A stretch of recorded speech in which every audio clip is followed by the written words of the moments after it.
Hey family, welcome back. We're reading the Book of Mormon. We're in Alma chapter 19, okay? This is a text of the LDS Church. Lamoni receives the light of everlasting life and sees the Redeemer. His households fall in a trance, and some see angels.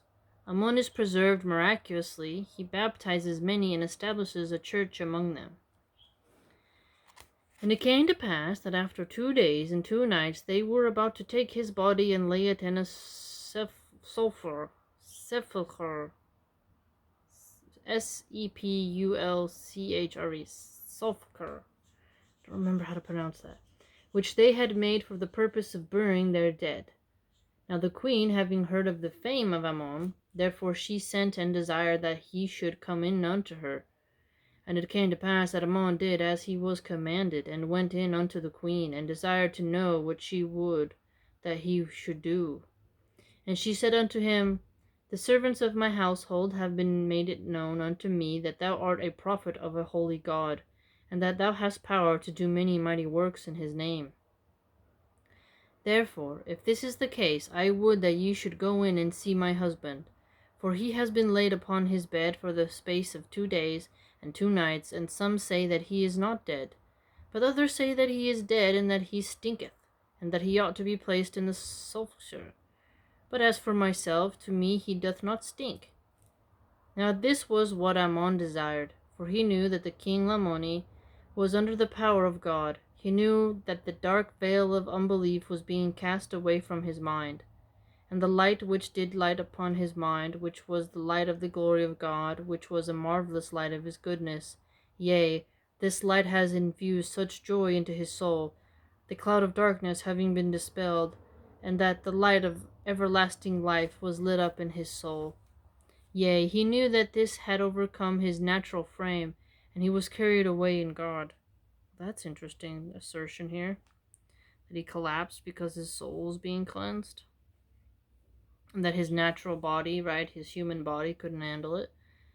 Therefore, what the queen desired of him was his only desire. Therefore he went in to see the king according as the queen had desired him. And he saw the king, and he knew that he was not dead. And he said unto the queen, He is not dead, but he sleepeth in God, and on the morrow he shall rise again. Therefore bury him not. And Ammon said unto her, Believest thou this? And she said unto him, I have had no witnesses save thy word, and the word of our servants. Nevertheless I believe that it shall be according as thou hast said. And Ammon said unto her, Blessed art thou, because of thy exceeding faith. I say unto thee, woman, there has not been such great faith among all the people of the Nephites.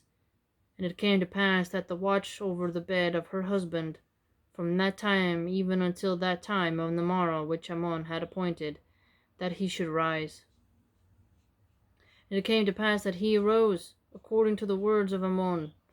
And as he rose, he stretched forth his hand unto the woman, and said, Blessed be the name of God, and blessed art thou. For as sure as thou livest, behold, I have seen my Redeemer, and he shall come forth and be born of a woman, and he shall redeem all mankind who believe on his name.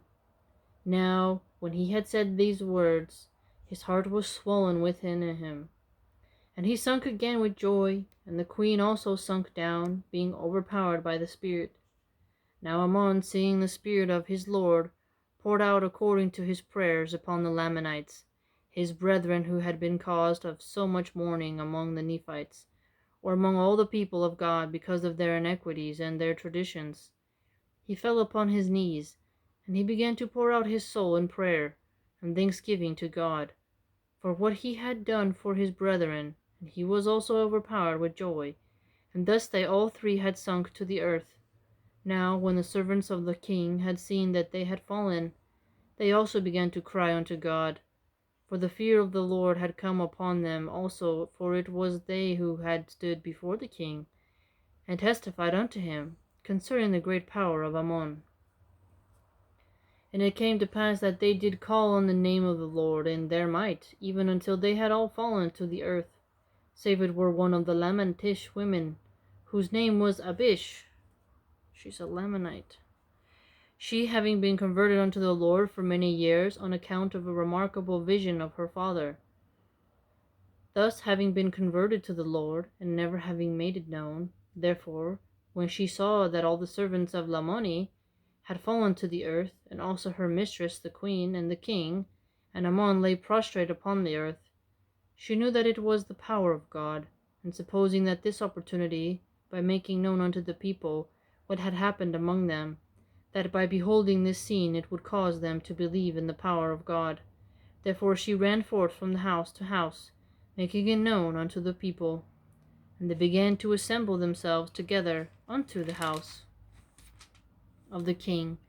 And there came a multitude, and to their astonishment they beheld the king, and the queen and their servants prostrate upon the earth. And they all lay there as though they were dead. And they also saw Ammon, and behold, he was a Nephite.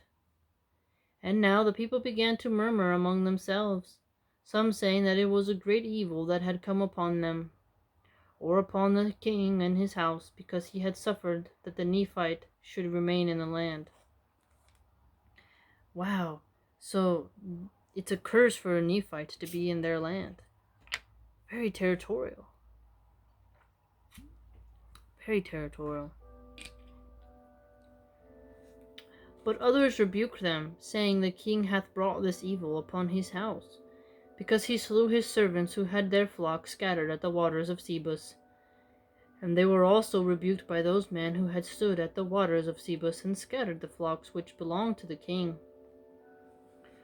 For they were angry with Ammon because of the number which he had slain of their brethren at the waters of Sebus, while defending the flocks of the king.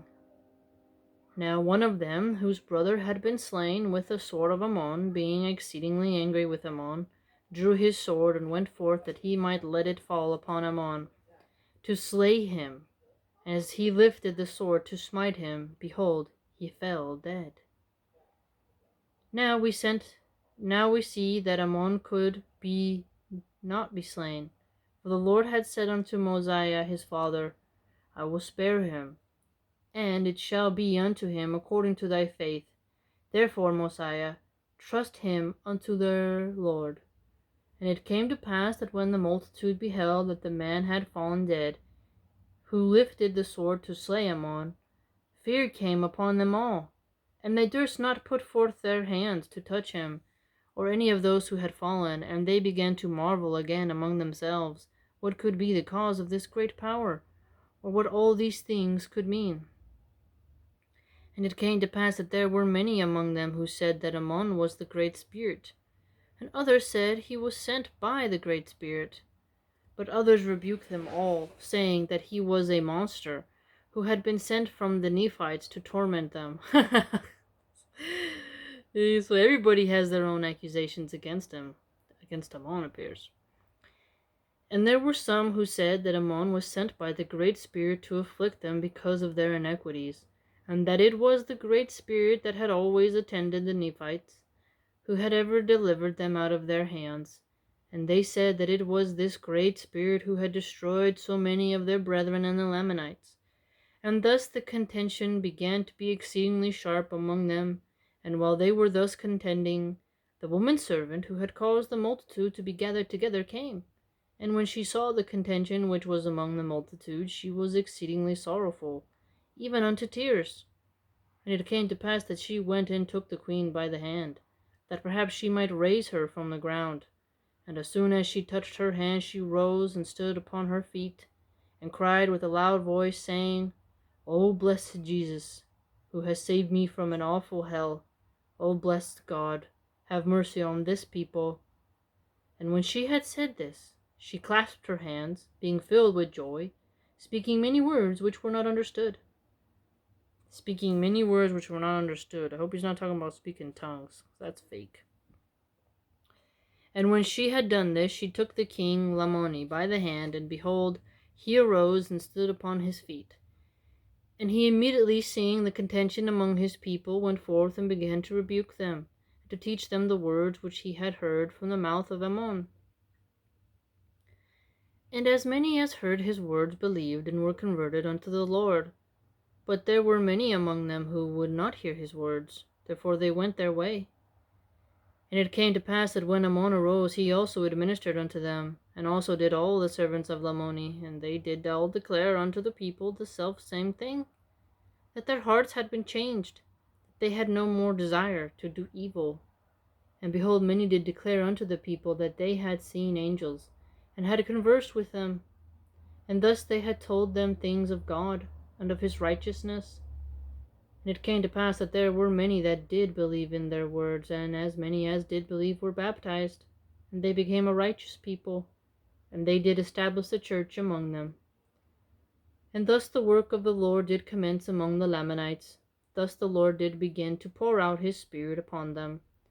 And we see that his arm is extended to all people who will repent and believe on his name. That's the end of 19. Wow. So another name for God for them is the Great Spirit, I guess. The Nephites, the Lamanites still trying to slay each other. Ammon, King Lamoni. We got Mosiah.